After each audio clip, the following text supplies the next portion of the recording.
salut éternel. Un salut éternel. Un salut éternel. Un salut éternel.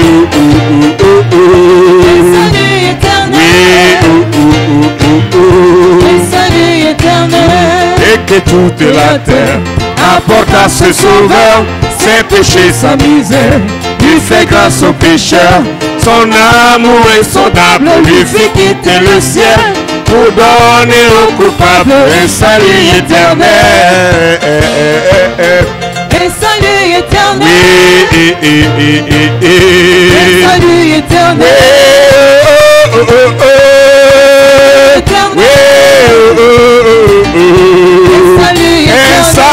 Un salut éternel. Un salut éternel. Salut éternel. Salut éternel. Un salut éternel. Salut éternel. Salut éternel. Salut éternel. Salut éternel. Salut éternel. Salut éternel.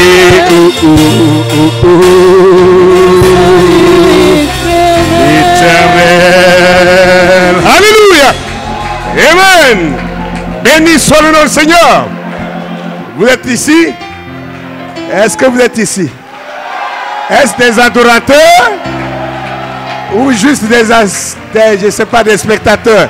Es-tu spectateur? Es-tu spectateur? Es-tu adorateur? Alors signale-le à celui qu'on adore qu'il y a des adorateurs ici. Il y a ici des adorateurs. Alléluia. Béni soit son Saint-Nom. Alléluia. Depuis vendredi, les eaux sont montées ici. Alléluia. Dimanche, les eaux sont arrivées ici. Ce soir, je ne sais pas où ça va arriver d'abord. Ce qui est sûr, ça va monter. Alléluia. Le diable a chaud. Satan a chaud. L'incrédulité a chaud. Alléluia. Amen. L'échec a chaud. Béni soit le nom du Seigneur. Gloire soit rendue à son Saint-Nom. Amen. Bon, je ne peux plus vous demander si vous avez apprécié le Dr. King. Je ne peux plus vous demander. Alléluia. Béni soit son Saint-Nom. Amen. Amen. Amen. Amen. Gloire à son Saint-Nom. Alors donc rapidement, le temps étant parti, nous allons dire un mot de prière rapidement et on va lui donner toute la place. Pour continuer, on va chevaucher l'esprit ce soir. N'est-ce pas? Gloire à Dieu. Le second exode d'Israël. Amen. Amen. Nous ne sommes plus dans l'évangile colonial. Hein? Ah non, non, non, non. Amen. L'évangile colonial voulait que l'esclave dise oui à tout. On dit à l'esclave seulement, oh bon, sur la terre ici, il ne faut pas chercher à manger bonnes choses. Il ne faut pas chercher l'argent. Là-bas, là, ça, ici, là, ce n'est pas pour toi. Il faut chercher tout ce qui est là-bas. On doit te chicoter, on doit te maltraiter. Il faut accepter ça. C'est là que tu vas rentrer au ciel. Lui-même qui parle là, il dit qu'il est chrétien aussi. Ne va-t-il pas aussi au ciel? Fini l'évangile colonial. Alléluia. Amen. Tant pis pour ceux qui traînent encore les pas. Quand Israël sortait, même les boiteux, quand ils faisaient semblant, en fait, ils pensaient qu'ils n'avaient pas la force. Ils traînaient les pieds, mais à la mer Rouge, quand la mer s'est ouverte, on dit, ben, marchez vite, vite. Il dit, mais moi, je suis un paralytique. Tu sais que moi, je ne marche pas vite. Mais quand on a dit, Pharaon et son armée arrivent, le paralytique a couru plus que ceux qui avaient 2 jambes. Il est arrivé devant. Gloire à Dieu. Le temps est venu. Les gens vont courir après quelque chose. Donc ne soyez pas à l'arrière-plan. Père Céleste, c'était notre Dieu. Notre joie est grande ce soir d'être ici rassemblés dans ta présence. Comme tu as déjà commencé depuis le vendredi, le dimanche, Seigneur, tu as monté la pression. Ce soir, le mercure montera encore car nous croyons que ta parole qui déclare que là où 2 ou 3 sont réunis en ton nom, tu es au milieu d'eux. Seigneur, ta présence est active. Ta présence se montre vivante. Père, je prie que tu puisses, au notre roi, activer ta présence. Seigneur, manifester ta présence au travers, Seigneur notre Dieu, de tes écritures qui seront, ô notre Dieu, comme les eaux. Que l'ange descend, ô notre Dieu, ce soir. Que l'ange descende et bouge les eaux. Afin que, Seigneur, quiconque s'y jettera, le premier qu'il soit guéri. Guéris nos âmes ce soir. Dans le précieux nom de Jésus, nous te l'avons demandé. Amen et Amen. Alléluia. Amen. Amen. Amen. Amen. Yesu ozali motu ya bonangai. Yesu ozali motu ya bonangai. Nalingi yo, nalingi yo.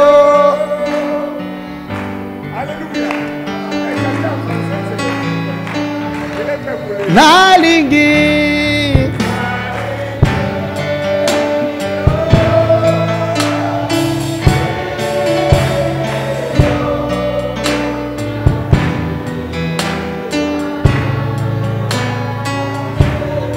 et je t'aime. Oui, je t'aime car tu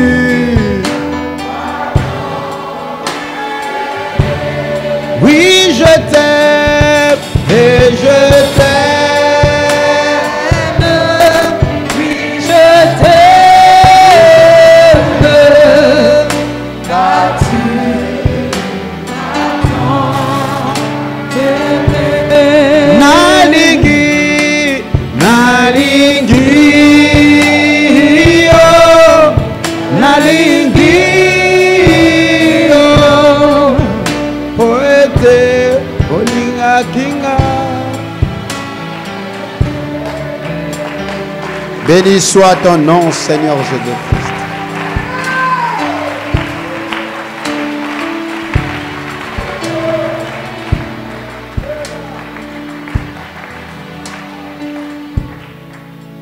Nous allons dire un mot au Seigneur. Seigneur, tu es la parole qui est plus tranchante qu'une épée à double tranchant. Ce soir, tu nous as réunis, Père au roi, parce que tu veux nous transmettre, Seigneur, les oracles venant tout droit du trône. Il est écrit, écoute et ton âme vivra. Et ce soir, Seigneur, après avoir vaqué aux différentes occupations, nous sommes venus au grand rendez-vous, Seigneur, afin que, ô Dieu éternel des armées, toi qui es Dieu du soleil couchant au soleil levant, Seigneur, viens clôturer avec nous, Seigneur, cette journée, et que les âmes, ô Dieu de gloire, prédestinées, soient élevées et bénies dans le lieu céleste en Jésus-Christ. Donne-nous, Seigneur, ô Dieu, ce qui est essentiel. Donne-nous, Seigneur, ce qui édifie l'âme. Donne-nous, Seigneur Jésus-Christ, la nourriture de l'heure, ô roi. Affermis-nous, Seigneur, et prépare-nous, ô Dieu. C'est dans le nom puissant de Jésus-Christ que nous t'avons adressé cette prière. Amen.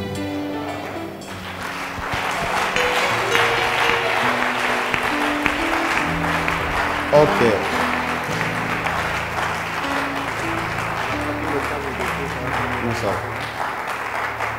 Non, est-ce qu'on peut acclamer avec vivacité le Seigneur?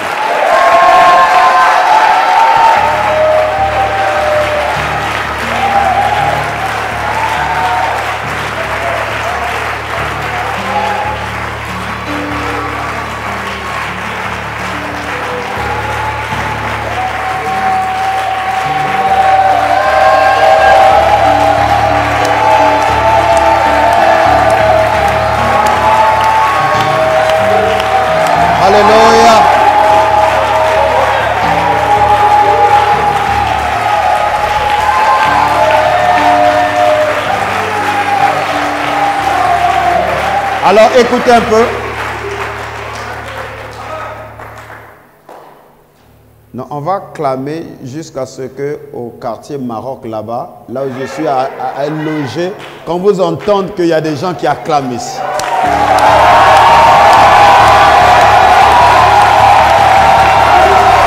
Alléluia. Yes.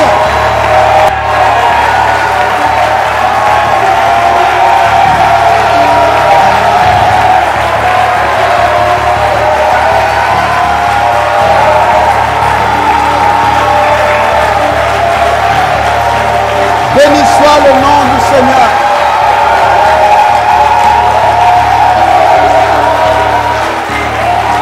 Amen. Amen.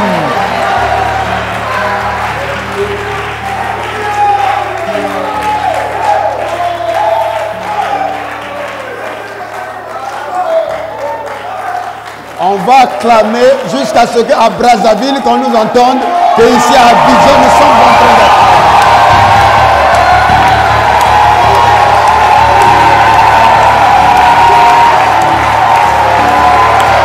Alléluia!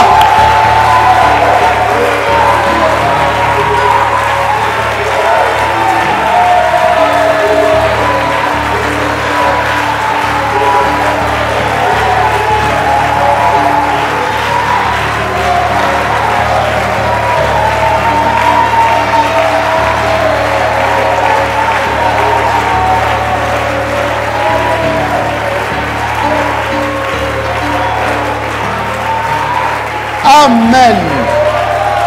Amen. Amen. Dis à ton frère qui est à tes côtés, ça va chauffer. Dis à ta soeur, ça va chauffer.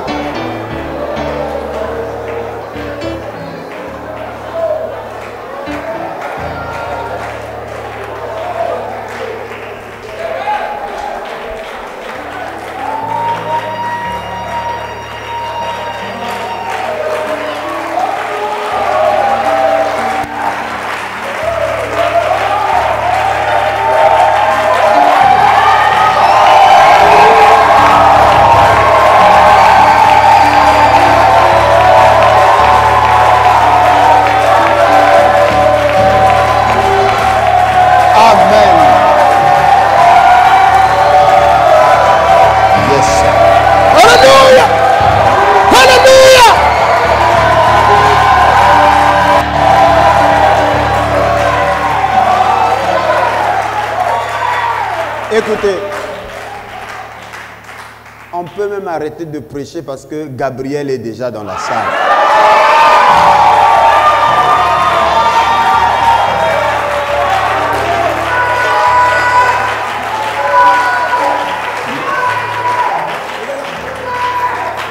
Amen.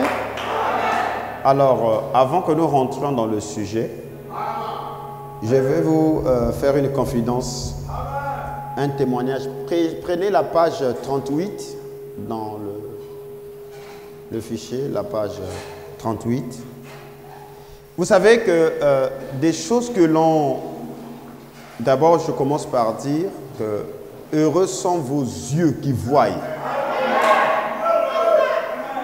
Heureux sont vos oreilles qui entendent. Parce que toutes les tables sont pleines de vomissures. Et le Seigneur nous a menés à la table du midi. Là où Salomon est en parfaite relation avec la reine Makeda, la reine de Séba. Le fichier est en PDF. Ok. La page 38. Alors, c'est bon, ok. Ces choses que vous entendez, il faudrait que vous soyez en connexion avec les anges supérieurs, c'est-à-dire ce qu'on appelle les archanges. Et les plus connus d'entre eux, il y a Michael, et Gabriel. Voilà pourquoi dans le livre de Daniel, vous verrez qu'il y a des moments où Daniel fait des visions, mais il ne les comprend pas. Et la Bible dit, Gabriel explique lui la vision. Donc nous rentrons dans cette saison des explications des visions. Gabriel ici ne visite pas simplement les prédicateurs. Gabriel est en train de visiter même des femmes. Prédicateur ou pas, si tu es dans le registre du midi, quand tu es disposé, ces anges-là deviennent tes amis.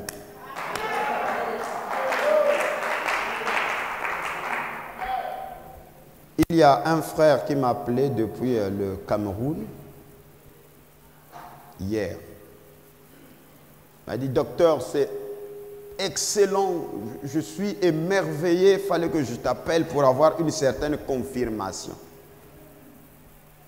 J'ai dit, ah bon. Il me pose la question, docteur, premièrement, que sont les Samaritains?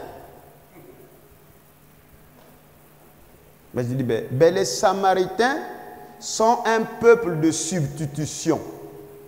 C'est-à-dire, selon 2 Rois chapitre 17, le verset 22 jusqu'au verset 24, la Bible dit,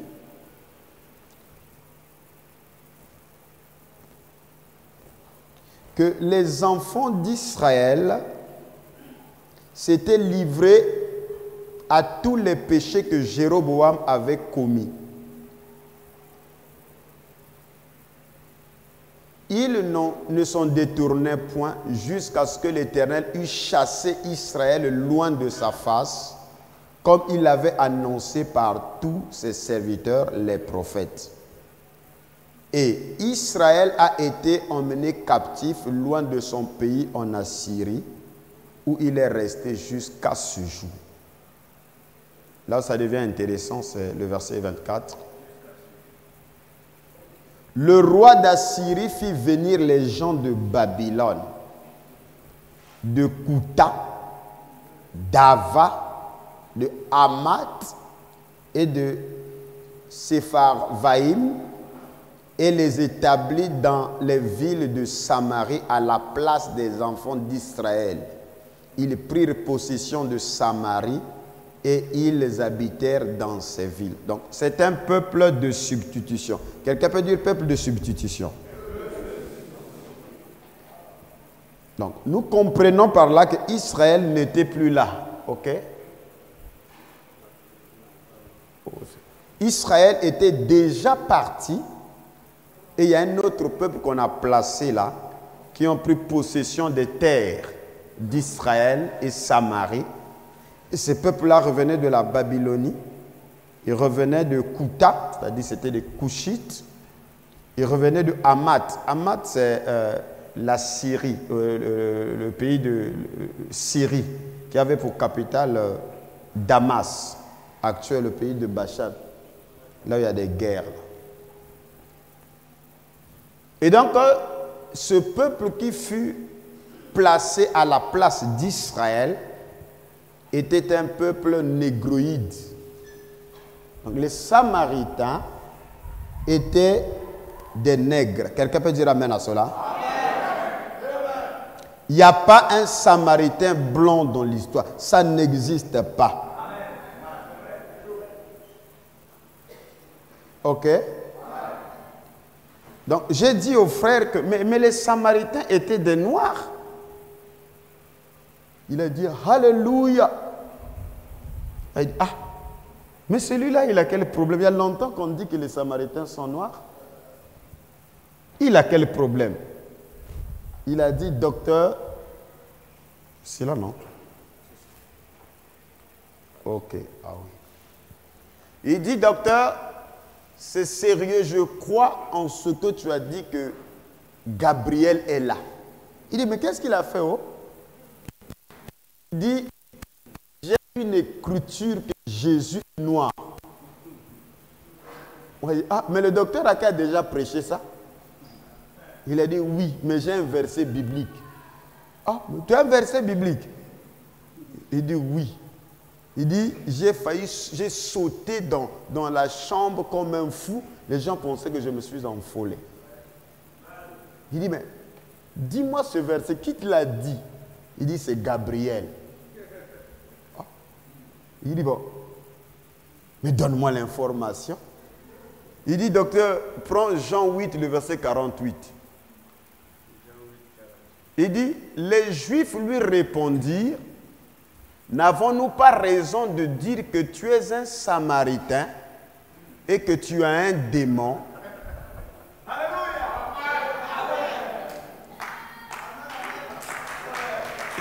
Je ne sais pas si vous êtes là.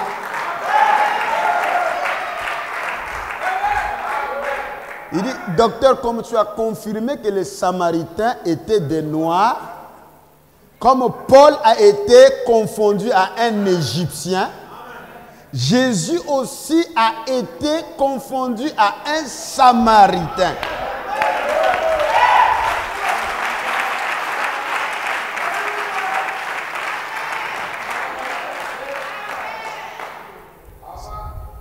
Ce n'est même pas un prédicateur. Alléluia. Mais ça devient sérieux cette affaire. Voilà pourquoi le diable a chaud. Il a chaud. Il dit, mais qu'est-ce que j'avais fait? Quand King et Ake étaient nés, si je savais c'est ce qu'ils allaient faire, j'allais déjà les éliminer depuis le ventre de leur maman. Amen. Mais nous avions été placés dans le silence du 7e ciel. Cette fois-ci, les mages n'ont rien dit. Et Satan n'a rien su. Amen. Alors, ce soir, nous allons pousser le pion un peu plus haut. Et il y a des choses qui sont trop grandes qu'on va découvrir. Que le Seigneur nous aide. Et je crois que nos yeux sont en train de s'ouvrir. Ce sont des choses glorieuses. Et ces questions ont été posées au Seigneur. Mais il a dit que ce temps sera un temps marqué par le Père lui-même. Mais vous, Paul, Pierre, vous allez recevoir le Saint-Esprit pour être seulement des témoins. Mais la saison de la restauration d'Israël, vous n'avez pas accès à cela. Voilà pourquoi heureux sont vos yeux qui voient et vos oreilles qui entendent. Amen. Voilà pourquoi les Pierre, les Jean, les Jacques, ils sont là en train de venir écouter ce que vous entendez.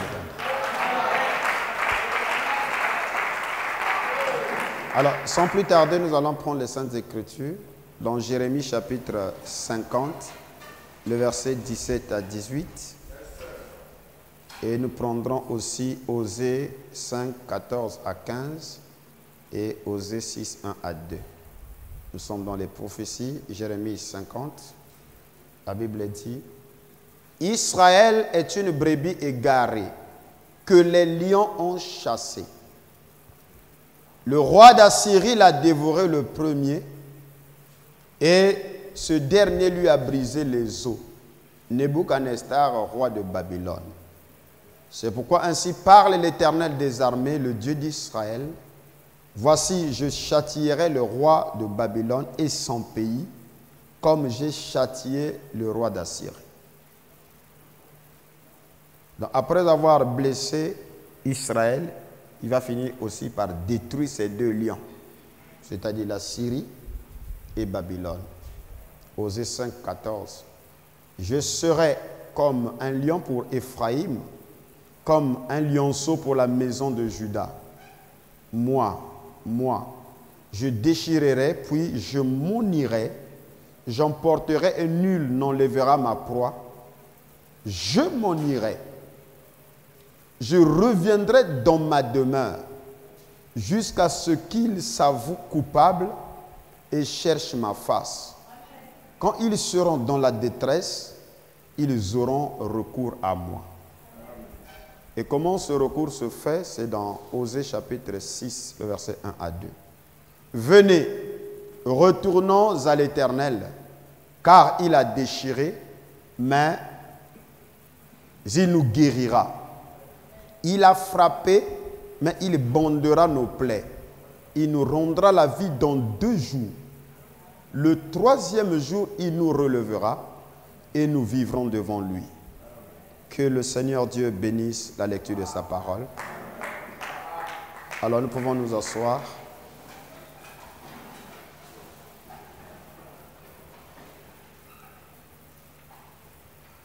Nous faisons suite à ce thème palpitant sur Israël sous les griffes des 2 lions. Le dimanche, je crois que tous nous étions là, nous avions vu que la domination des nations sur Israël commence depuis l'Égypte, qui dominait de temps à autre sur Juda, et la Syrie sur Israël. Et cette domination des nations devint effective ou totale avec la destruction du premier temple, ce qui a mis fin au règne de la théocratie de la lignée de David. Et à partir du moment où le temple est incendié et que Jérusalem est détruite, commence littéralement le règne des nations, ou le temps de règne des nations, qui est un règne animal que Daniel, dans les visions, a vu. Dans Daniel 7, il a vu 4 animaux qui symbolisaient les 4 derniers empires universels. Et dans Daniel 2, le roi Nebuchadnezzar avait vu la succession des règnes des nations sous la forme d'une statue gigantesque qui était repartie en 4 empires. Donc cette période est appelée le temps de règne des nations, qui est un temps de règne animal. Alléluia. Pourquoi c'est un temps de règne animal? Parce que ce n'est pas Dieu qui dicte les lois. Les rois qui règnent ne sont plus sous l'égide du Saint-Esprit, mais ils sont sous l'influence des démons. D'où vous verrez que derrière l'empire de Tyr, il y avait qui? Il y avait Satan lui-même. Ok? Et derrière le trône de Perse, il y avait un mauvais esprit qui constituait d'obstacles. Alléluia. Et dans le Nouveau Testament, il est dit que tous les gouvernements de la terre sont sous l'empreinte de Satan. Pourquoi ils sont sous l'empreinte de Satan? C'est parce que c'est un règne animal. Quelqu'un peut dire amen à cela? Mais selon Daniel 2, à la fin du dernier empire, Daniel explique à Nebuchadnezzar qu'une pierre s'est détachée sans le secours d'aucune main et est venue fracasser les pieds de la statue et tout a volé en éclats. Et cette pierre s'est développée en devenant une grande montagne qui a fini par remplir toute la terre. Alléluia. Et cette montagne est le royaume messianique qui n'aura pas de fin. Donc Dieu avait choisi Israël pour que Israël soit au centre des nations, comme une nation qui doit intercéder. Voilà que Paul dans Romains 9 montre que ce soit les lois, le culte, les promesses, les alliances, l'adoption, les patriarches, même Christ, tout a été donné à Israël. Amen. Et dans les Deutéronomes, il dit que lorsque Dieu établissait les limites des nations, c'était selon les enfants de Jacob. Et donc, si nous parlons d'Israël, parce qu'il ne peut pas y avoir un réveil au midi, dans la mesure où Israël est au midi.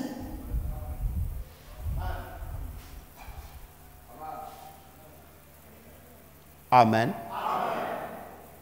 Donc c'est primordial que nous puissions premièrement replacer Israël à sa place, parce que c'est l'héritage de Dieu.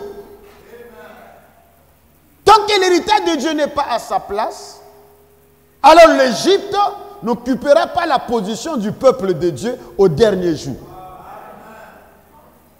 Parce que quiconque bénit Israël est béni. Or, le monde a été embobiné dans un mensonge. Ils bénissent le faux Israël. Quelqu'un peut dire amen à cela? Est-ce qu'on peut acclamer le Seigneur?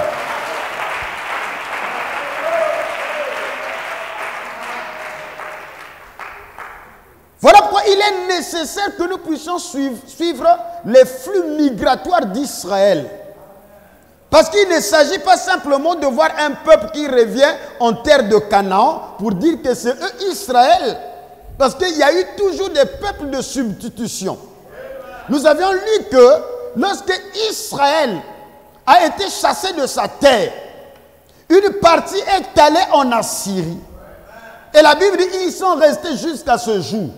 Là aussi, c'est un mystère. Et le reste d'Israël est allé quelque part. Nous allons analyser où est-ce qu'ils sont partis. Et la terre d'Israël est restée vide. Alléluia. Et le roi d'Assyrie, Salmanasar et Sargon, n'a pas voulu que cette terre soit restée vide. Il est allé en Babylonie. Il est allé chez les Kouta. Il est allé à Hamath. Et partout ailleurs, il a pris d'autres peuples qu'il a amenés au lieu où était auparavant Israël. Et ces gens-là ont fini par conquérir la Samarie. Et des décennies plus tard, on les appelle les Samaritains. Et ils se méconduisaient dans le pays. Et les lions sont sortis pour les dévorer. Et on a fait le rapport au roi. Et on a dit au roi, il y a des lois liées à cette terre. Et le roi a fait venir des sacrificateurs pour venir éduquer le peuple, le nouveau peuple, pas Israël, le nouveau peuple, le peuple de substitution, afin qu'ils sachent comment vivre sur cette terre qui est la terre de Dieu. Amen.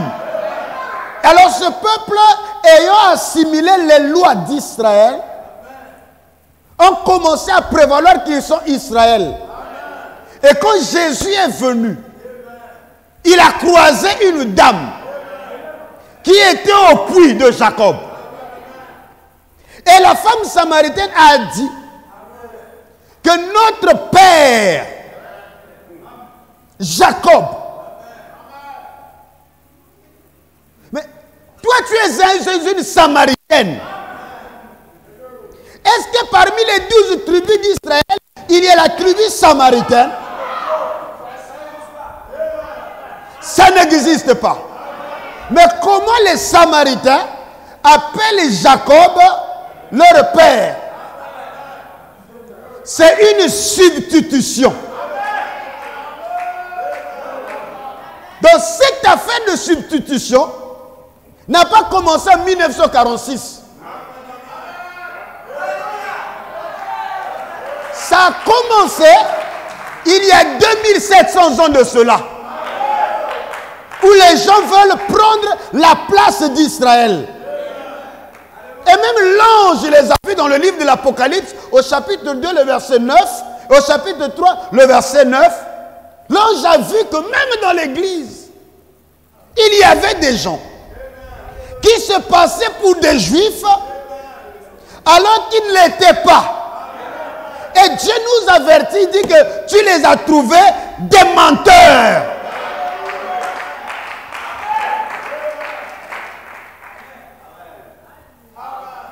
Amen. Et donc Israël a reçu une alliance des 10 commandements. Et ces 10 commandements étaient associés à des recommandations liées pour son survie sur la terre promise.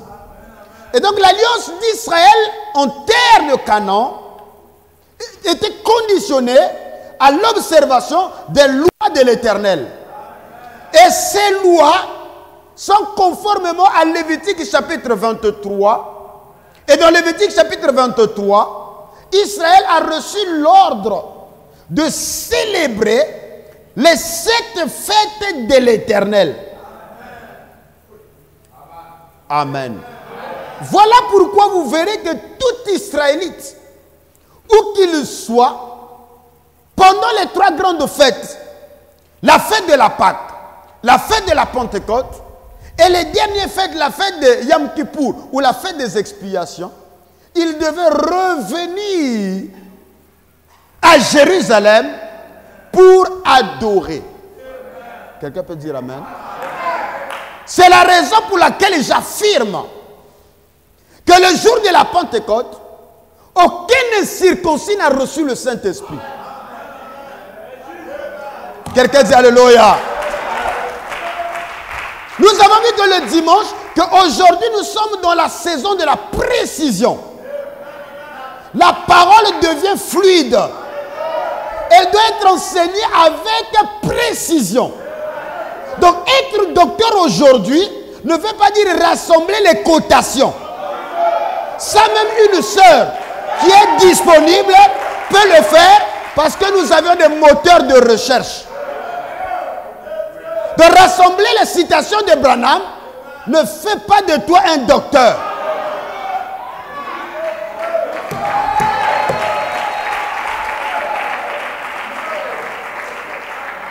Il faut des gens qui ont la capacité d'entendre Dieu parler. Il faut des facultés du discernement prophétique. J'aime écouter un prophète des Écritures comme Aké.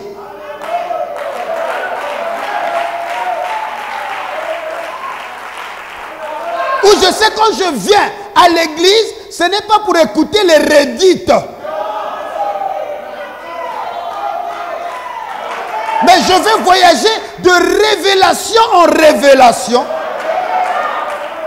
de lumière en lumière, de connaissance en connaissance. Parce que la répétition, ça vous plonge dans le nanisme. Quelqu'un peut dire Alléluia. Le monde avance. Il n'y a que les églises qui ne veulent pas avancer. Le palu, il y a 20 ans de cela, se traitait avec la quinine. Mais aujourd'hui, si tu vas dans les hôpitaux, à moins que tu tombes entre les mains d'un mauvais médecin, il n'a pas subi des recyclages. Il va te pomper la quinine. C'est le même palu. C'est la même quinine qui hier guérissait le palu. Mais aujourd'hui, le même microbe du palu a muté. Et donc, la quinine simple n'est plus suffisante pour combattre le palu. Il faut aujourd'hui, quelqu'un, alléluia, l'association de plusieurs molécules associées à l'antibiotique. Sinon, tu as eu des perfusions, mais le palu est toujours là. Mais pourquoi ton palu ne quitte pas? Alors que nous, quand nous étions, ce n'est pas un problème quand vous étiez. Le microbe a muté. Il faut améliorer le traitement. Quelqu'un peut dire Alléluia.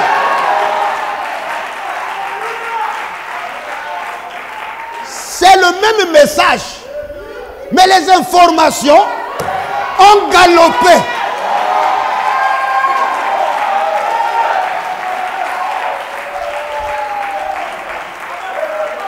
Même le style a changé. Parce que l'entrée dans la Nouvelle Jérusalem, on entre par 12 portes. Est-ce que vous êtes avec moi? Pourquoi tous vous voulez rentrer dans la même porte? Qui va utiliser les 11 autres? Quelqu'un va dire Alléluia. Est-ce qu'on peut acclamer le Seigneur?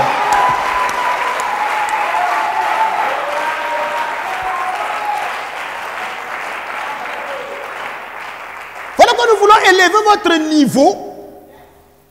Au lieu d'être à l'école primaire, avec la même définition de l'histoire, mais à l'université, l'histoire devient une science.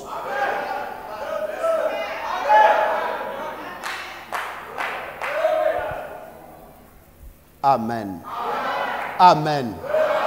Voilà quoi la définition selon laquelle Israël est l'horloge de Dieu à l'université de la parole.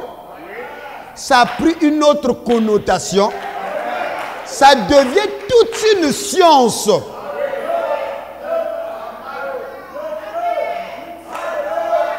Je ne sais pas si vous êtes avec moi. Donc, on n'a pas besoin de quelqu'un qui vient nous répéter Israël, c'est l'horloge de Dieu. Israël, c'est l'horloge de Dieu. Mais c'est qui l'Israël qui est l'horloge de Dieu? Non, allons à l'université. Là où l'histoire devient une science. L'histoire n'est plus le récit des événements passés. À l'université, ça devient toute une science qui vous amène dans les fouilles archéologiques. Quelqu'un dit Alléluia. Alors ce soir, tous les saints d'amour fraternel tabernacle, je vous invite avec moi, prenez vos haches, prenez vos pelles, prenez vos tenues, allons-y pour que l'histoire devienne une science. On va creuser, on va creuser, on va creuser jusqu'à ce que nous puissions découvrir les pépites que l'on découvre. Alléluia, alléluia. Les informations qui vont bouleverser toutes les connaissances connues jusqu'à ce soir.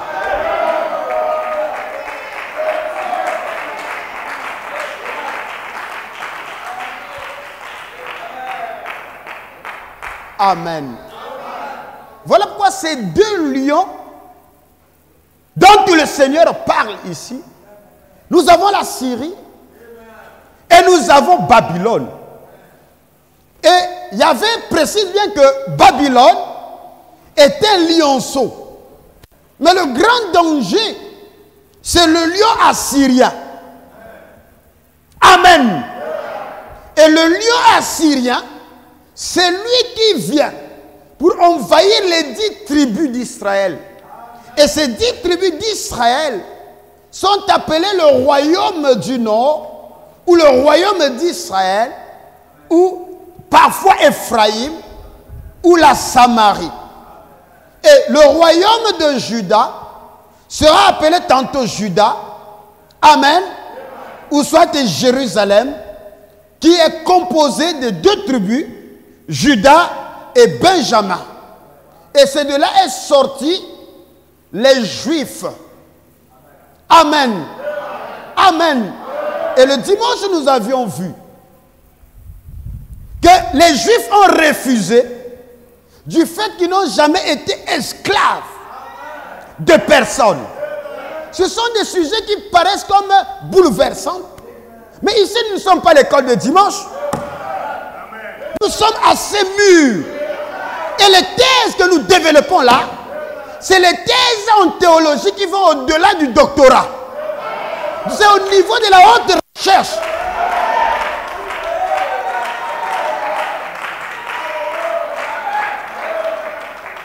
Une fois je suis arrivé à Brazza, Les prédicateurs m'ont dit, King, on a entendu que tu dis que Israël n'a jamais fait 400 ans en Égypte. Je dis non, ce n'est pas ce que j'ai dit. Il dit, j'ai dit que le séjour d'Israël, j'ai seulement lu un verset biblique. Comment vous êtes devenus les ennemis de la Bible? J'ai relu la Bible que le séjour d'Israël en Égypte a duré 430 ans. Il y a une différence entre séjour et esclavagisme. Mais d'ailleurs, est-ce que vous comprenez même ce que cela veut dire? Amen.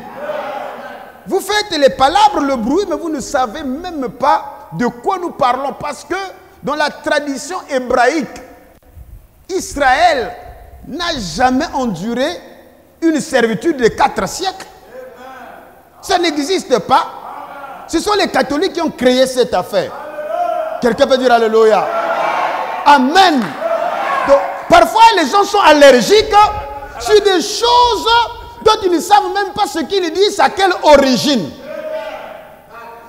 Les grands débats des rabbins en Israël. Vous irez parler que Israël a subi 400 ans d'esclavage en Égypte. Ils vont te dire, comme les Juifs avaient dit à Jésus, que ça on ne connaît pas. Même le grand rabbin Rachi. Quelqu'un peut dire amen à cela? Rachi. C'est le grand interprète de la Torah chez les Juifs. Et dans ses commentaires sur cette écriture, il explique bien qu'ils n'ont fait que 210 ans. Parce que Paul, amen, Paul selon Galates, chapitre 3, il est précis là-dessus. Le verset 17, il dit, voici ce que j'entends. Une disposition que Dieu a confirmée ultérieurement ne peut pas être annulée. Ainsi, la promesse rendue vaine par la loi survenue 430 ans plus tard. Alléluia. J'ai toujours dit aux gens, avant que tu ne te fâches, prends d'abord note. Va étudier. Quelqu'un peut dire amen à cela? Comment on va expliquer ça? Puisque cela, Exode 12, le verset 14, 40, le séjour des enfants d'Israël a duré 430 ans en Égypte. Et Paul lui dit que la promesse a été altérée par la loi survenant 430 ans plus tard. Donc, selon Paul, depuis la naissance d'Isaac jusqu'à la sortie d'Israël, il y a combien d'années? 430 ans plus tard.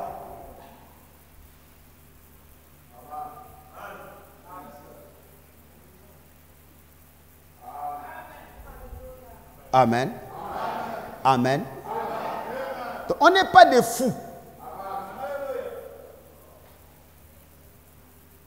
Donc ici, nous rentrons dans des questions théologiques profondes. Dans des vrais débats de la Torah.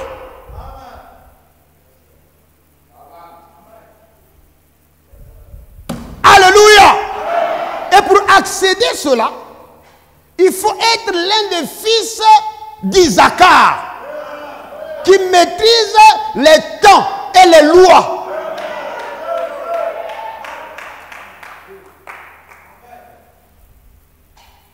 Donc nous avions montré que les Juifs ont dit à Jésus, depuis Abraham jusqu'à maintenant, nous n'avons jamais été esclaves de personne.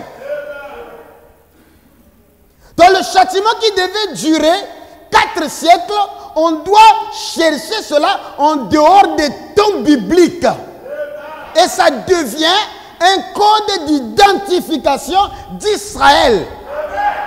Non pas seulement pour Israël, même l'Égypte. Alléluia. Sera coincé par ce temps-là. Parce que selon Ézéchiel 29, l'Égypte lui aussi devait être dispersée pendant un temps prophétique de 40 années. Alléluia. Et le compte de ces 40 années se retrouve dans les 70 semaines où Dieu avait dit à Israël qu'il devait subir une période de 70 années. Et ces 70 années étaient 7 fois 10.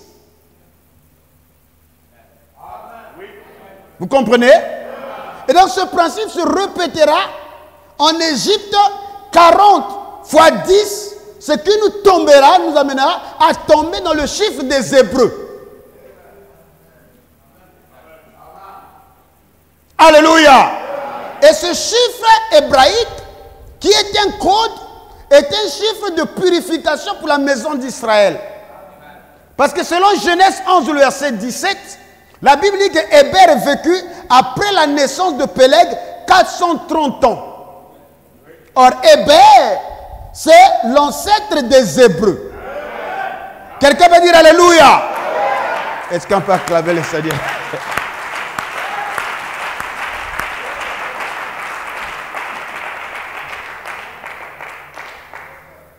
Et voilà pourquoi le séjour dure 430 ans. Et Dieu montrera cela sous forme de symbole dans Ézéchiel chapitre 4, le verset 5 à 6. Là, Dieu dit à Ézéchiel, je te compterai un nombre de jours égal à celui des années de leurs iniquités, 390 jours. Tu porteras ainsi l'iniquité de la maison d'Israël. Et quand tu auras achevé ces jours, couche-toi sur le côté droit et tu porteras l'iniquité de la maison de Juda pendant 40 jours. Je t'impose un jour pour une année. Donc Dieu veut encore montrer à Israël ce qui va les arriver. Mais il dit à Ézéchiel, tu penches de ce côté-ci pour porter le péché de la maison d'Israël pendant combien de temps? 390 jours. Un jour pour une année. Donc 390 années.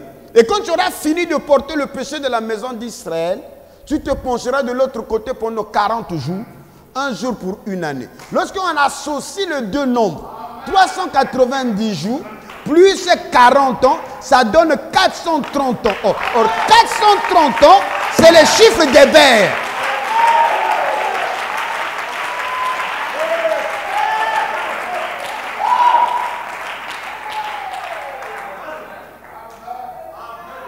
Quelqu'un peut dire Alléluia? Parce que Héber vécut après la naissance de Péleg 430 ans. Or la terre fut partagée au temps de Péleg. Donc le chiffre 430 ans est un chiffre numérique lié à Israël. Et l'Égypte aussi, selon la loi de la dispersion dans le livre d'Ézéchiel, il sera quadrillé par ce chiffre-là. Alléluia. Alléluia. Raison pour laquelle le chiffre réapparaît dans le livre d'Exode. Or, le livre d'Exode, prenez la page 9 pour que le peuple de Dieu voie cela. La page 9. Le livre d'Exode. Quand on va parler sur la plume mensongère, c'est là que vous allez voir vraiment il y a un problème. Voilà pourquoi il ne s'agit pas de s'achoper, il s'agit de s'asseoir, prendre note et aller vérifier. Je vous ai dit que Jésus ne parlait pas français. Il ne parlait pas anglais. Alléluia. Et le prophète nous a aidés pour nous dire que les Juifs en ce temps-là, ils n'étaient pas des Blancs.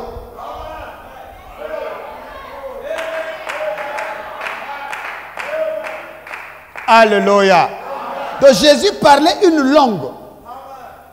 Et cette langue-là disparaîtra de la terre.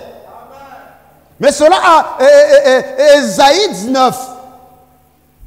Le verset 18. La langue hébraïque sera parlée dans 5 pays de l'Europe. En ce temps-là, il y aura 5 villes aux États-Unis qui parleront l'hébreu. Donc nous comprenons que nous sommes là en train de chevaucher les codes.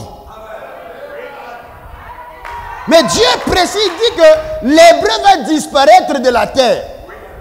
Mais l'on retrouvera l'hébreu dans les 5 villes d'Égypte.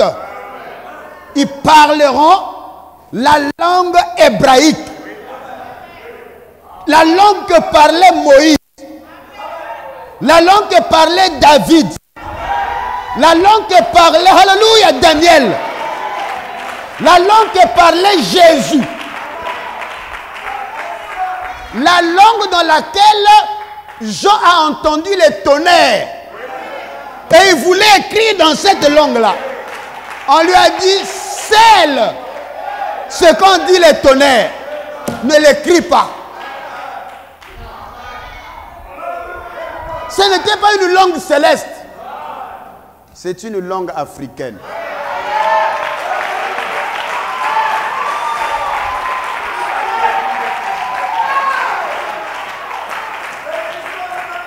Alors, je vais chasser ce soir le poison blanc. Quelqu'un peut dire alléluia. Je vais chasser le poison blanc. Israël a vécu 430 ans en Égypte. Amen. Donc, ils se sont assimilés aux Égyptiens. Ils maîtrisaient l'Égyptien. Amen. Moi, il m'a fallu moins d'une semaine, je commence à parler comme un Ivoirien. Alléluia. Et Israël a fait 430 ans. Et quand il sort, 2 mois plus tard, ils reçoivent la loi qu'on appelle la loi de Moïse. Cette loi-là est écrite en quelle écriture? En quelle langue?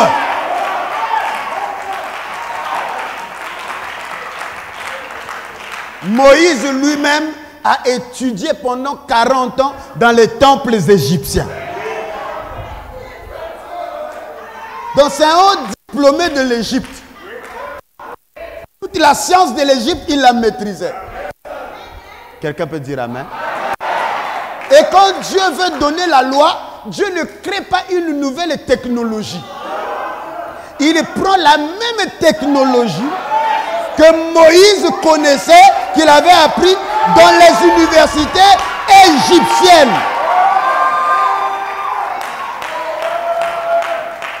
Les Égyptiens gravaient les Écritures sur des tablettes. Oui. Et quand Dieu est descendu sur le Sinaï, il n'a pas créé une autre technologie. Non. Il a écrit sur la pierre. Oui. Et Moïse a cassé les pierres. Oui. Dieu lui a dit, cette fois-ci, je ne vais plus écrire. Je ne vais plus fabriquer d'autres pierres. Comme toi, je t'avais envoyé en Égypte, tu connais la technologie là. Moïse, taille toi-même les pierres et moi je vais écrire.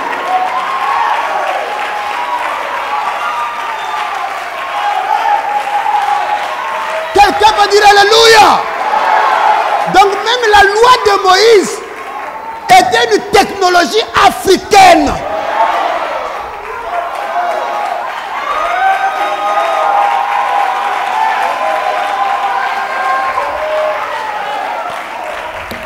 On va encore chasser le poison blanc.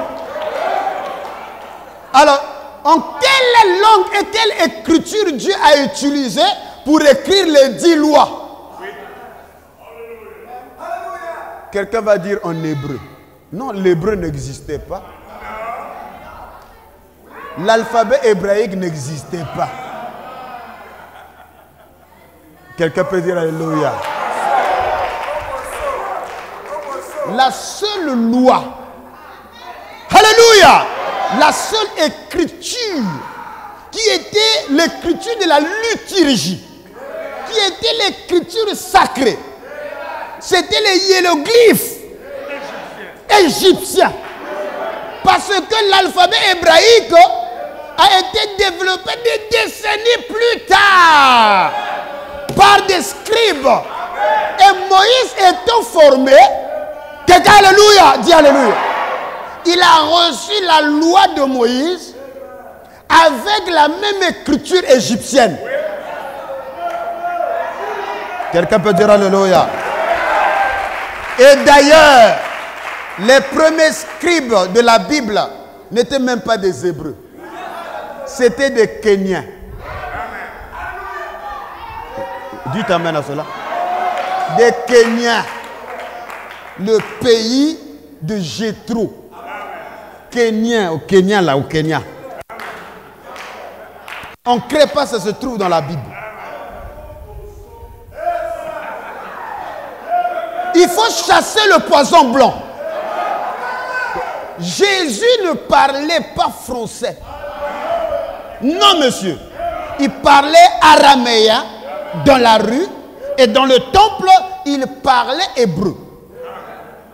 Et ce sont les disciples, en voulant gagner les païens, ils ont adapté l'évangile à la réalité païenne en utilisant leur langue et ils ont transcrit le discours de Jésus en grec pour atteindre les Grecs. Sinon que Jésus ne parlait pas le grec. Quelqu'un peut dire alléluia.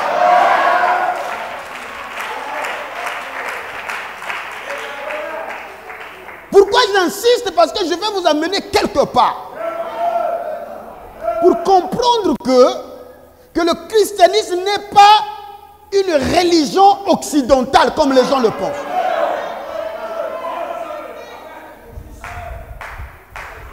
Même le concept théologie n'est pas occidental. Les premières thèses de la théologie sont africaines. Parce que le centre du Logos était Alexandrie. Amen.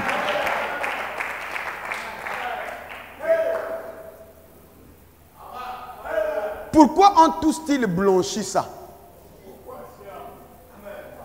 Qu'est-ce qui le cachait? Amen. Amen. Amen. Et c'est ça qu'on a mis dans les pensées des gens.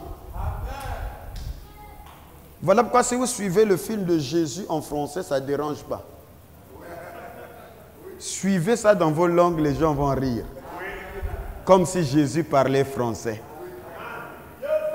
Mais qu'est-ce qui vous est arrivé? Amen.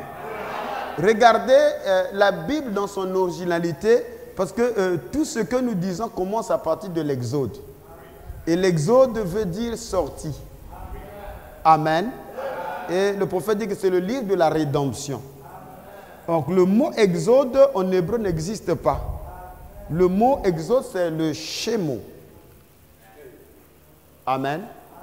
Et il y a une langue qui explique en détail le Shemo. C'est la langue mère, c'est-à-dire le Kikongo. Shemo là, ça veut dire Shimu, c'est-à-dire de l'autre côté ou de l'autre côté de la rive.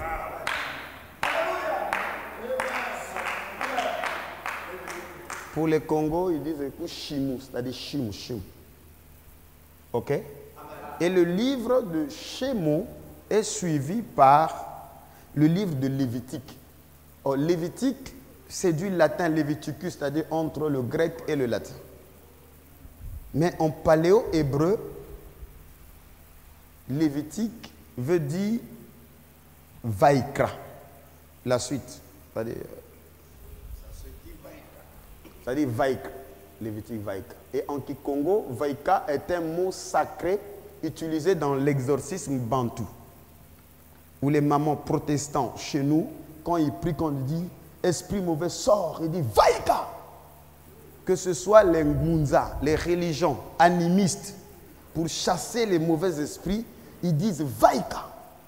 Donc le mot Vaika prend le sens de séparer, veut dire purifier, alléluia, veut aussi dire sortir. Donc c'est pour montrer ainsi que les Lévitiques veut dire la sortie, la purification, parce que c'est dans le livre de Lévitique où est démontré toutes les lois de la purification. Je ne sais pas si vous êtes avec moi. Quelqu'un peut dire Alléluia. Comment on a quitté de Vaïka vers Lévitique? Parce que si dans les villes où on parle l'hébreu, si tu venais, tu dis on va lire le livre Vaïka, toutes les mamans vont rire. Est-ce que vous comprenez? Amen.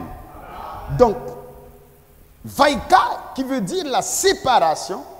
Et donc Israël devait être séparé des autres nations. Amen. Et Dieu avait donné des lois selon Lévitique 23 qui sont les fêtes qui les séparaient des autres peuples. Et selon Lévitique 25, il devait observer les commandements selon lesquels il fallait vivre selon les lois relatives au jubilé. Amen. Observer les sabbats et une certaine discipline. Et s'ils arrivaient à ne pas observer ces sabbats, que va leur-t-il arriver? Dieu va se fâcher contre Israël et il va les châtier pour que tout le temps de leur absence, que le pays puisse jouir de ces sabbats dont ils ont été privés pendant ce temps qu'ils étaient là. Amen. Ainsi, selon Deutéronome chapitre 2, le verset 36, selon 2 Chroniques 36, le verset 20 à 21, je vais lire ensemble avec vous. Ici, il s'agit de la destruction du temple. Nebuchadnezzar amena captifs à Babylone ceux qui échappèrent à l'épée. Et ils furent assujettis à lui et à ses fils jusqu'à la domination du royaume de Perse, afin que s'accomplisse la parole de l'Éternel prononcée par la bouche de Jérémie, jusqu'à ce que le pays eût joui de ses sabbats. Il se reposa tout le temps qu'il fut dévasté, jusqu'à l'accomplissement de ce 70 ans. Amen. Donc les sabbats qui sont mentionnés dans Lévitique 25, Lévitique 23, quand Israël n'a pas pu les observer, Dieu a châtié ce peuple. Alléluia. Et le châtiment que Israël reçoit, c'est ce qu'on appelle la dispersion. Ok? Et donc cette dispersion est en quelque sorte ce que Dieu a fait mention dans le livre des Osée et de Jérémie, qu'il sera un lion. Amen. Et ce lion, il va blesser. Donc quand Dieu veut châtier son peuple, il donne un pouvoir aux nations pour venir accomplir le châtiment qu'il a décrété. Voilà, vous commencez à comprendre? Et donc les deux lions qui s'acharnent à Israël, il y a le lion assyrien et le lion babylonien qui rentrent en conflit avec ce peuple afin d'exécuter la mission que le Seigneur les a confiée. Et cette mission, il s'agit de chasser Israël de sa patrie. Amen. Et le fait d'être chassé de sa patrie, c'est afin que les sabbats que Israël n'a pas pu observer dans son pays, pendant le temps de son absence, que la terre puisse jouir de ces sabbats. Et Israël, eux, ils rentreront dans une période disciplinaire. Voilà quoi dans Lévitique 26, il est parlé qu'en cas de désobéissance, Israël sera frappé 7 fois pour leur péché. Et ce châtiment en 7 niveaux, c'est ce qui se retrouvera dans le livre de l'Apocalypse comme étant les 7 coupes ou les 7 trompettes. Et le prophète nous enseigne, je ne vais pas avancer, que les sons s'adressent aux nations. Mais quand Dieu veut traiter avec Israël, il traite avec eux avec des trompettes. Et ces trompettes, ce sont une suite de guerres. Alléluia. Des troubles politiques. Et lorsqu'il y a des troubles politiques, alléluia, c'est que c'est Dieu qui veut châtier son peuple. Et le peuple qui est châtié, il s'agit là d'Israël. Oh, les lions qui sont venus pour déchirer Israël, alléluia, c'était ces différentes déportations d'Israël, de la maison d'Israël. Et donc, pour que nous puissions comprendre le temps de la purification d'Israël, jusqu'à la blessure ou la guérison de ces blessures, Dieu avait donné à signer un temps prophétique selon Osée chapitre 6. Parce que dans Osée chapitre 5, il avait dit, il les blesse. Alléluia. Et il quitte sa demeure. Amen. Parce que Israël, c'est sa maison. Sa maison sera délaissée. Quelqu'un dit alléluia. C'est jusqu'à ce qu'ils vont s'avouer être vaincus. Et quand ils s'avouent être vaincus, c'est en ce moment-là qu'ils vont chercher le Seigneur. Et le Seigneur reviendra dans sa maison.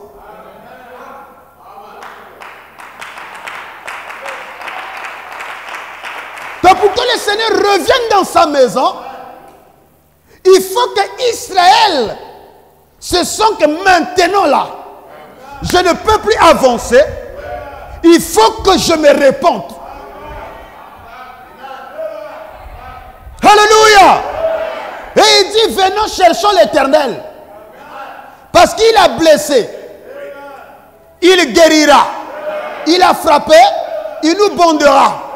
Dans 2 jours, il nous rendra la vie. Et le 3e jour, nous nous tiendrons debout devant lui. Et donc les blessures d'Israël devaient durer 2000 ans.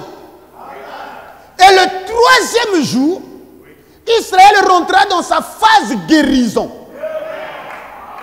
Voilà pourquoi après la résurrection de Jésus, les apôtres ont posé la question.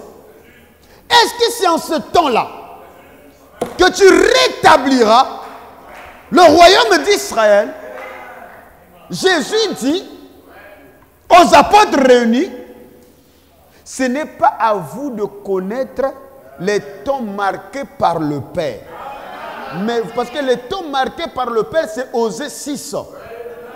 C'est-à-dire jusqu'à la venue de Jésus, il ne s'est même pas écoulé un jour. Parce que selon 2 Pierre 3, le verset 8, un jour devant le Seigneur égale à 1000 ans. Quelqu'un peut dire Alléluia. Or, pour que Israël soit rétabli, il a fallu 3 jours prophétiques. Donc, au temps de Jésus, ils étaient à 700 et quelques ans. Et les apôtres veulent voir la restauration d'Israël. Alléluia. Et Jésus leur a dit, il reste encore 2 jours. Donc, il y a un temps prophétique jusqu'à ce que, alléluia, la punition d'Israël arrive à son comble. Donc quand Jésus est venu, le temps de nation rentre dans sa phase la plus rigoureuse. Et selon Luc 21, le verset 24, il dit, Jérusalem sera foulée aux pieds des nations jusqu'à ce que les temps des nations soient accomplis. Or, les temps des nations, il veut dire le temps des règnes des 4 empires. Alléluia. Et quand ça arrive à son comble, alors Dieu va juger. Vous comprenez? Il y aura un jugement qui va s'abattre sur le dernier empire. Et la mission de ce jugement, c'est de libérer le peuple de Dieu qui était retenu captif. Alléluia.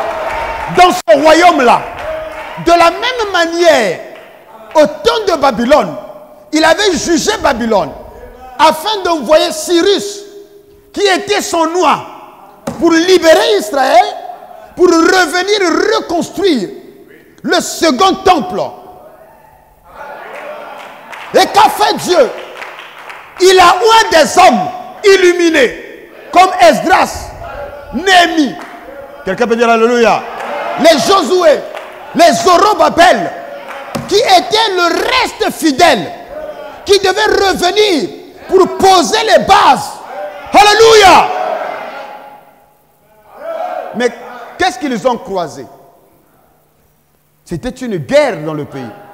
Les Sambala, les Tobija, les Arabes, qui voulaient aussi se proclamer comme ils sont dans le réveil. Mais la mission, ce n'était pas d'avancer le réveil. Vous êtes avec moi? C'était la ruse pour attaquer le réveil à l'intérieur. Mais Néhémie les connaissait. Voilà pourquoi Néhémie combattait avec l'épée et avec la truelle. Et nous sommes en train de vivre les mêmes choses. Quelqu'un peut dire alléluia. Et je vous dis que estimez-vous heureux de voir ce que vous voyez, d'entendre ce que vous entendez. Parce que les apôtres voulaient entendre cela. Jésus les a dit, c'est au temps de la fin.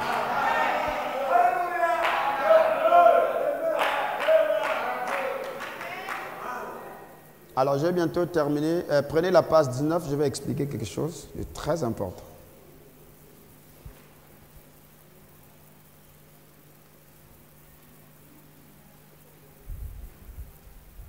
Les rabbins montent. Vous êtes avec moi?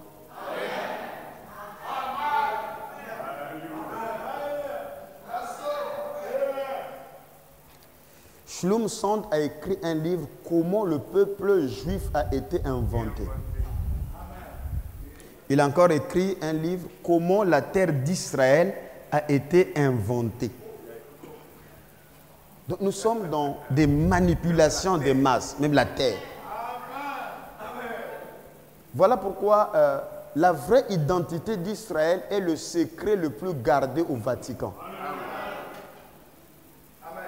Et Dieu a voulu ainsi afin que Israël soit mis à l'écart, que Israël soit caché. Ainsi, la révélation d'Israël ne devait qu'arriver après au troisième jour. Quelqu'un peut dire amen à cela? Et cette femme, cela, Apocalypse 12, doit enfanter un enfant. Et cet enfant-là est en train de naître.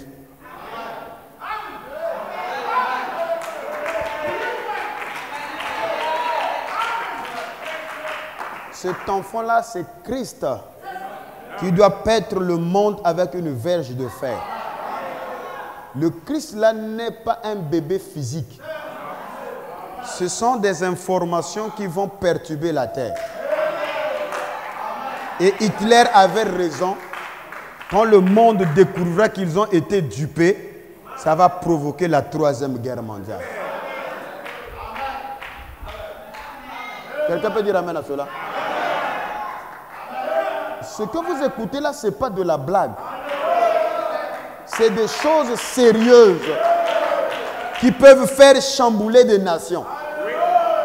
Quelqu'un peut dire alléluia? Quelqu'un peut dire alléluia? C'est des choses sérieuses. Donc tel que nous sommes là, nous sommes dans Apocalypse 10, le verset 11. La prophétie vers les rois, vers les autorités. Prophétiser sur des langues. Nous allons à Yaoundé, à Kinshasa, jusqu'à Pointe-Noire. Ce n'est pas l'église là. Donc votre pasteur va parler devant des ministres.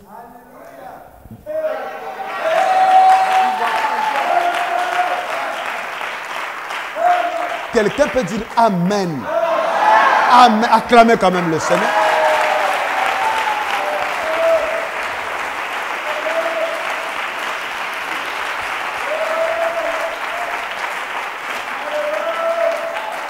Soit c'est un réveil, soit ce n'était pas un réveil.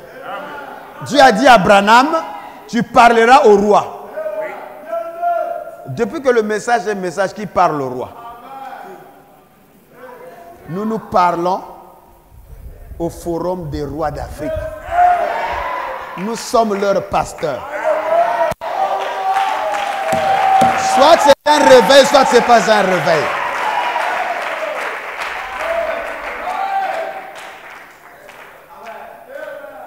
Ce que nous enseignons ça va bouleverser l'échiquier mondial. Quelqu'un peut dire Alléluia. Ça va bouleverser toutes les données économiques. Tel que nous sommes là, Dieu par sa grâce nous a amenés à redéfinir la mission pastorale. Donc aujourd'hui, un pasteur n'est plus un mendiant. Un pasteur que Dieu a oint, il amène même le changement de la nation. Les afro-descendants qui viennent, ils ne viennent pas simplement pour prier, ils viennent pour investir. Donc, nous parlons avec des ministères d'État. Nous parlons avec des présidents des chambres de commerce.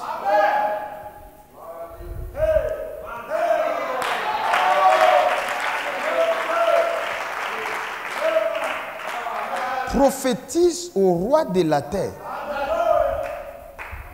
Nous amenons des capitaux dans des nations. Parce que ça finira par développer le secteur du tourisme et de la culture. Mais lesquels qui ont été le moteur? Ce sont les mêmes enseignements qu'on enseigne ici. Alléluia. Et il y a des pasteurs, non, le réveil de l'Afrique, ça n'a rien à voir avec le développement de l'Afrique. Comment le réveil du Nord, ça a développé l'Allemagne? Le réveil en Angleterre, ça a développé l'Angleterre. Ça fait que l'Empire britannique soit l'empire la plus puissante au monde. Quand le réveil a quitté l'Angleterre, ça a abordé Azusa Street, c'est allé aux États-Unis. Les États-Unis est devenu la nation la plus puissante. Pourquoi lorsque le réveil vient en Afrique, vous pensez que les Africains doivent seulement être spirituels et ils ne doivent pas s'enrichir?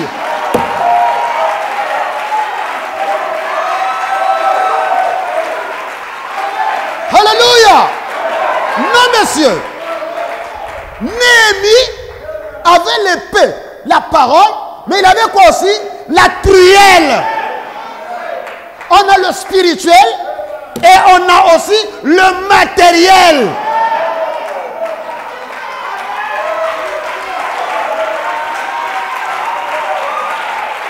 Quelqu'un dit Alléluia.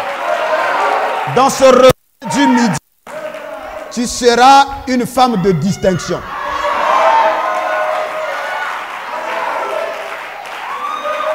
Tu seras un conseiller de distinction. Parce que toutes ces choses, alléluia, dans le royaume de Dieu, il y a des Pierres, il y a des Jacques, il y a des Jean. Amen. Il y a des Nathanaël, il y a des André. Mais il y a des situations que Pierre ne peut pas résoudre. Jésus à la croix, ce n'est pas Pierre qui est allé faire des plaidoyers là-bas. Là, il a fallu un conseiller de distinction, c'est-à-dire Joseph d'Arimathée, qui connaissait Pilate. Alors que le problème de Jésus, c'était un problème d'État qui remontait jusqu'à Rome, chez César. Qu'est-ce que Joseph d'Arimathée? Quel est le contrat? Quel est le négoce qu'il avait fait avec Pilate pour que Pilate lui donne l'autorisation de prendre le corps du Seigneur? Quelqu'un peut dire Alléluia? De l'amener dans une tombe honorable et ne sachant pas, quand il a mis dans la tombe l'écriture de Ésaïe 53 qui dormait là, que son corps a été placé dans les tombeaux des riches, c'est accompli.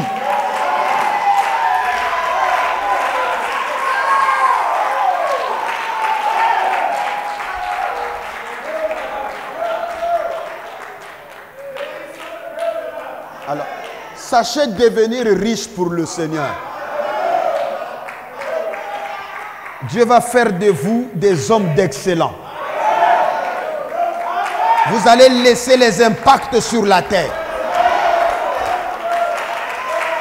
Vous ne serez pas inaperçus dans votre trajectoire sur la terre. On parlera de quelqu'un. On parlera de toi comme on parle de Simon de Cyrène.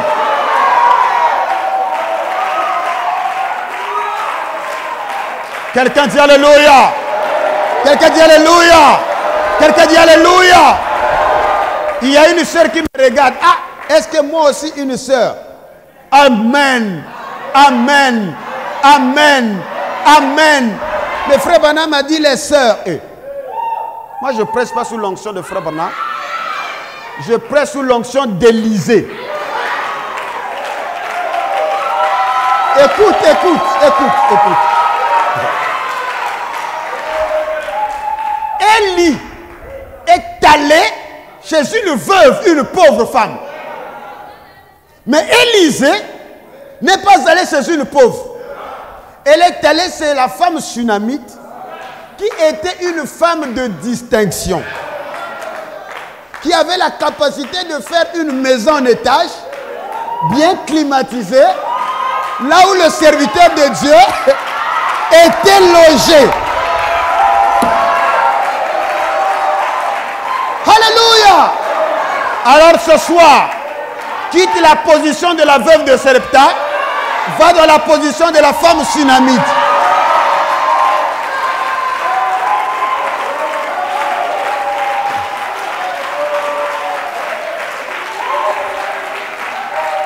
Écoute encore ceci.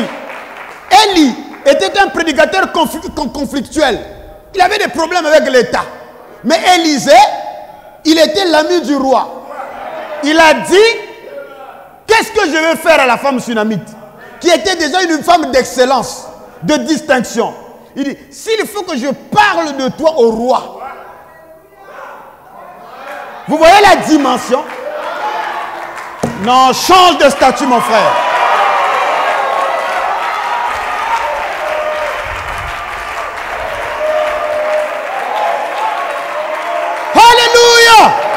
Alléluia!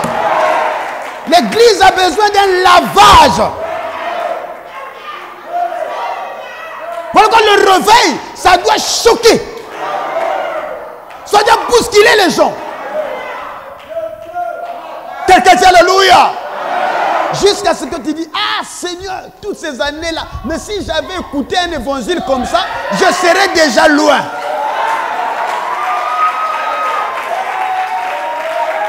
Mais ce soir, je raccourcis le temps de ta vie. Quelqu'un, alléluia.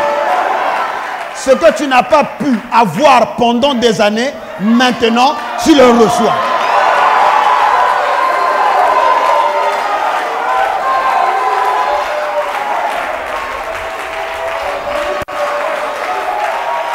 C'est un réveil. C'est un réveil. Et le réveil du midi, il y aura la conversion des ministres des Finances. Parce que le réveil lui-même est symbolisé par une reine. Une reine. Une reine. Une reine qui était une femme de distinction.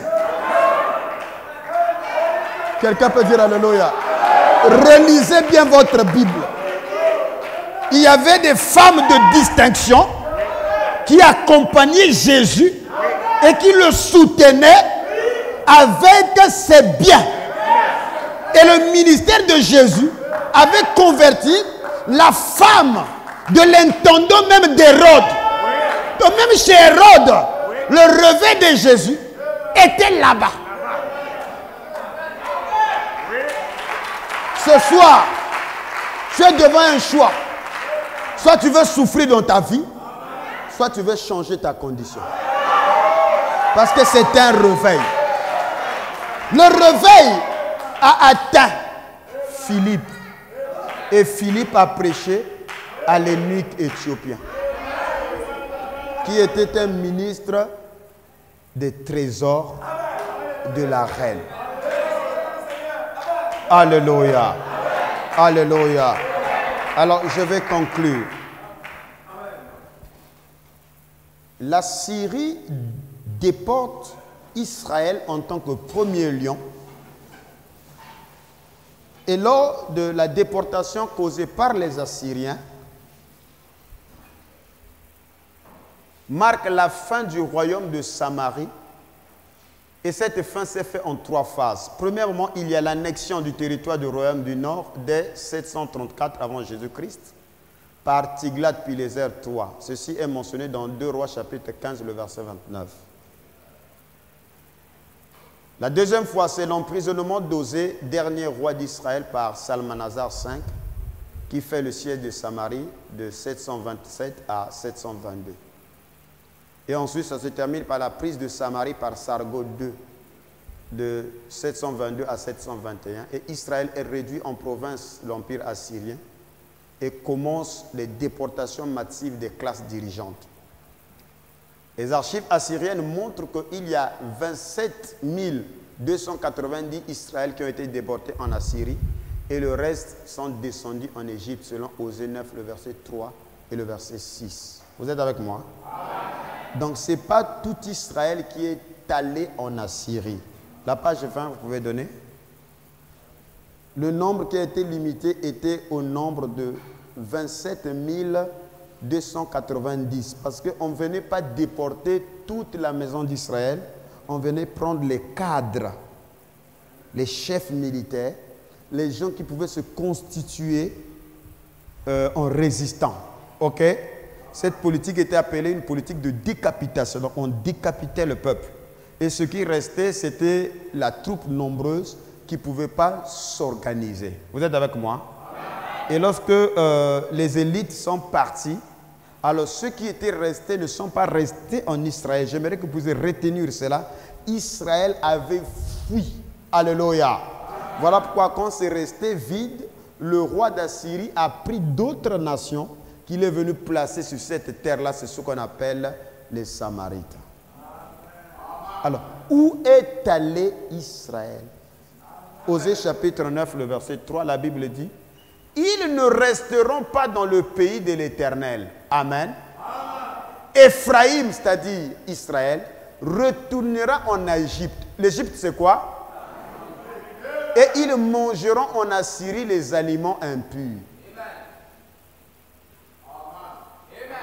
Le verset 6. Car voici, ils partent à cause de la dévastation. L'Égypte, c'est-à-dire l'Afrique, les recueillera. Monf, c'est-à-dire Memphis, leur donnera des sépulcres.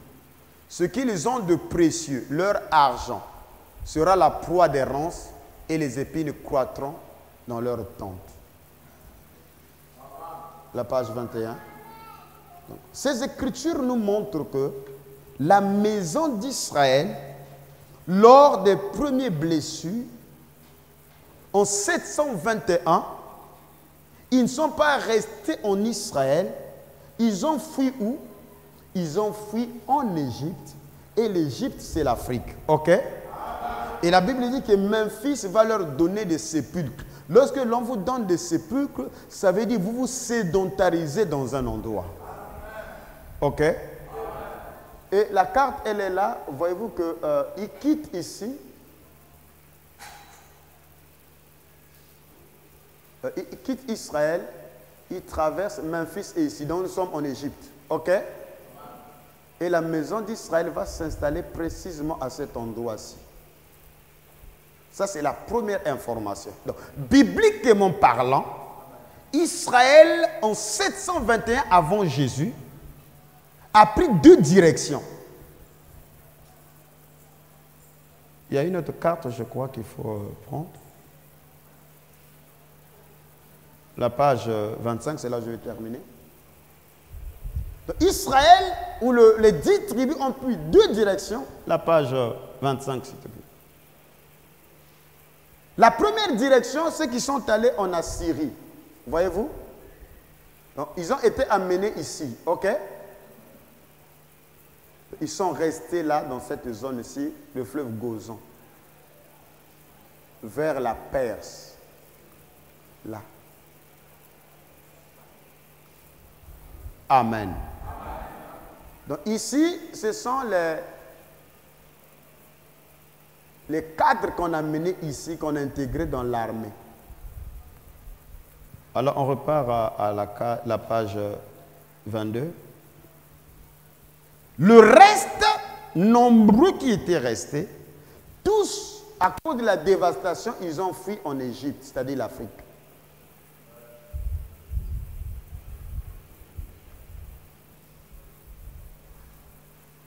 Donc, bibliquement parlant, les enfants d'Israël, après la première blessure, c'est-à-dire les 10 tribus d'Israël,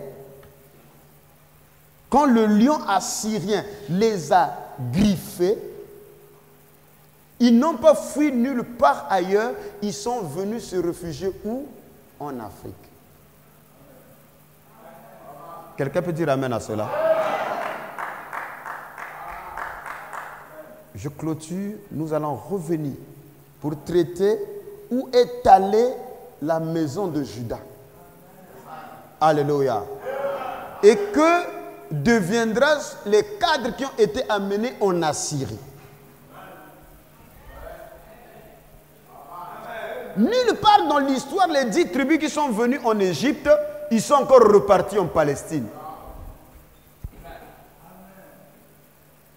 La Bible dit, on les a donné des tombes ici. Donc l'Afrique est devenue leur patrie.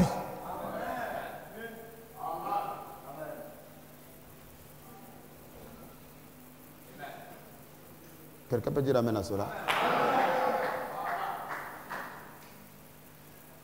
Donc si vous voulez chercher les 10 tribus perdues de la maison d'Israël, ils ne sont nulle part ailleurs sinon que ici, dans le pays de Cam.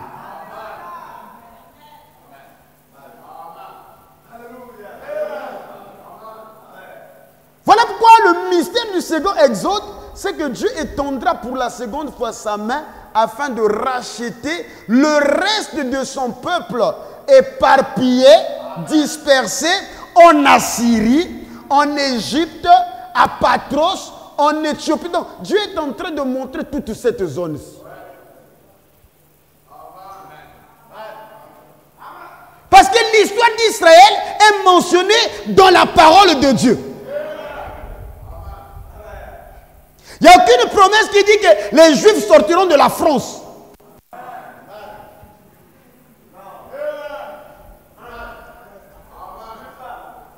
Quelqu'un peut dire Alléluia. Il n'y a pas une écriture qui dit qui mentionne l'Italie où les Juifs sont là-bas.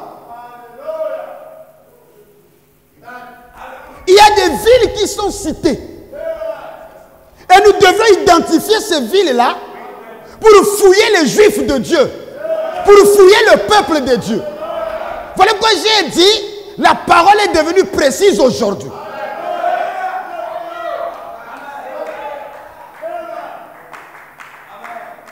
Et si la servitude qui a duré 4 siècles n'a pas eu lieu en Égypte, mais selon les châtiments, selon Deutéronome 28, le verset 68, c'est qu'il devait revenir d'abord en Égypte. Et c'est de là qu'il devait être vendu.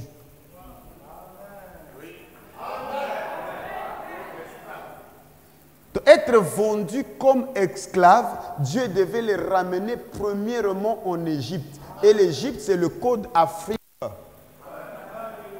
Donc c'est à partir de l'Afrique qu'il devait être soumis à la servitude qui devait durer 4 siècles.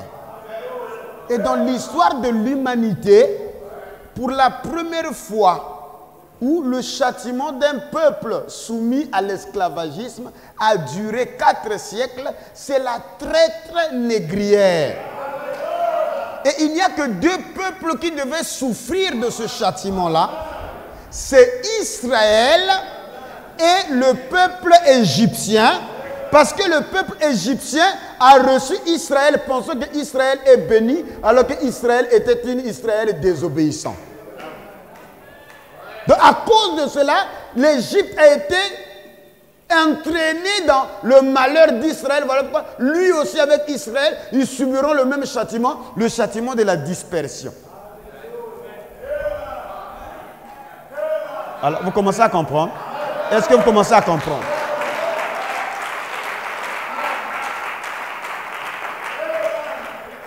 Quelqu'un peut dire amen à cela? Alors, montrez-moi les blancs qui sont rentrés en Égypte. Puisqu'ils sont chassés là, ils ont fui ici.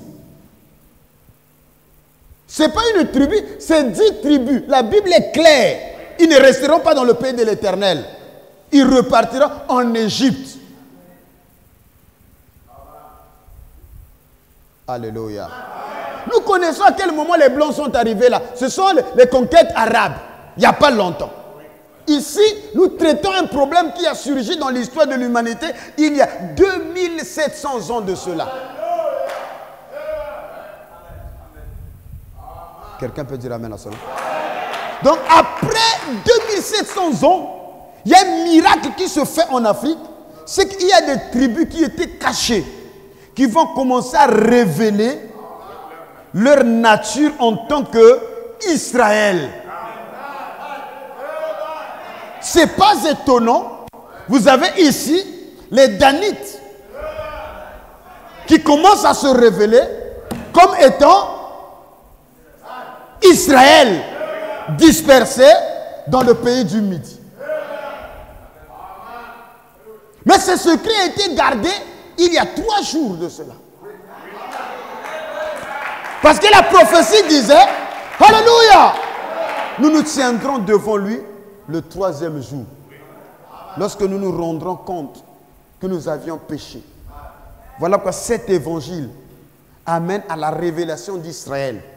C'est cet évangile, ce réveil, qui produira le développement et le changement de l'Afrique. Voilà pourquoi les Yakuba, pour les gagner, ce n'est pas avec le protocole occidental. Il faut leur dire que vous êtes juifs. Quelqu'un peut dire Alléluia. Il faut leur dire que la Bible là est vôtre. Si je vais là-bas chez eux, on va brûler leur statue. Comme de la blague. Quelqu'un peut dire Alléluia. Ils vont sortir de l'idolâtrie comme de la blague parce qu'on va leur montrer leur sort dans la Bible. Est-ce que quelqu'un peut dire Alléluia?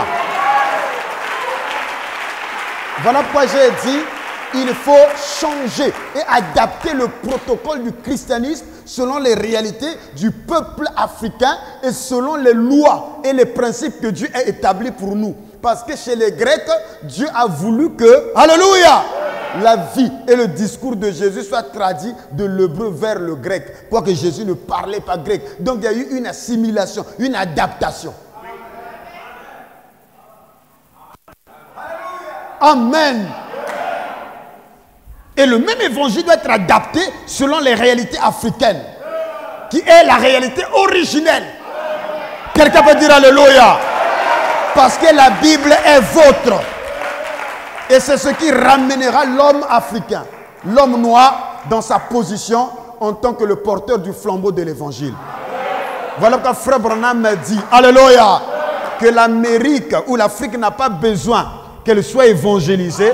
C'est l'Afrique qui doit envoyer les évangélistes aux États-Unis. Bon, dites-moi, les évangélistes qui iront aux États-Unis, ils vont prêcher quoi? Il va amener Frère Branham dit. Frère Branham dit. Mais ils connaissent ça. Quelqu'un peut dire Alléluia.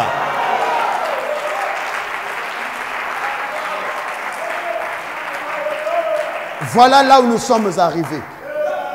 Il faut un enseignement précis qui va révéler à l'homme noir, Alléluia, sa position et sa connexion avec le Dieu qui a créé les cieux et la terre. Quelqu'un peut dire Alléluia.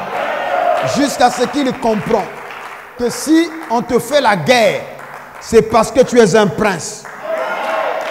Quelqu'un peut dire Alléluia. Quelqu'un peut dire Alléluia. Et Salomon a vu des princes à pied, des esclaves à cheval. Mais le réveil du midi te dit, c'est l'heure de dire aux esclaves, descends de mon chameau, descends de mon cheval, moi-même je vais monter sur mon cheval. Quelqu'un peut dire Alléluia. Voilà pourquoi ceux-là qui enseignent le midi, leur ministère brillera à perpétuité. Quelqu'un peut dire Alléluia. Nous sommes en train d'écrire l'histoire maintenant. Nous sommes en train de marquer les pas sur le sable du temps. Alléluia. Nous sommes en train de s'inscrire dans l'histoire de l'humanité. Parce que Dieu nous a choisis pour être au cœur de la réalisation des prophéties qui ont été cachées il y a 2800 ans de cela. Heureux sont vos yeux qui voient. Heureux sont vos oreilles qui entendent. Voilà pourquoi j'ai pitié des gens qui sont en train de jurer les gloires. Amen. Amen. Mais nous bénissons le Seigneur. Voilà pourquoi s'il faut se réjouir, c'est maintenant le temps de se réjouir. S'il faut pousser les cris de joie, c'est maintenant le temps de pousser les cris de joie. Comme David disait, mon âme bénit l'Éternel et n'oublie aucun de ses bienfaits. Que le Seigneur Jésus-Christ vous bénisse richement. Sois béni. Alléluia. Yes, sir.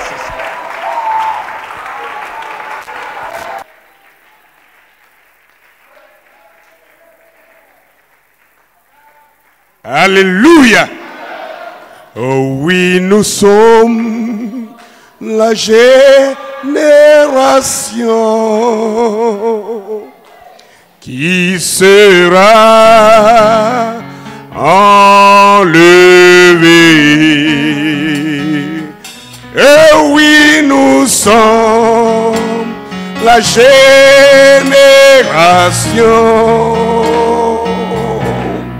qui sera adopté. Mon Dieu a pris soin de nous préparer. Il a pris soin de nous sélectionner. Heureuses nos oreilles, car nous entendons le silence. Heureux nos yeux, car nous voyons l'invisible. Heureuse, heureuse nos oreilles, car nous entendons le silence, le silence. Heureux nos yeux, car nous voyons l'invisible.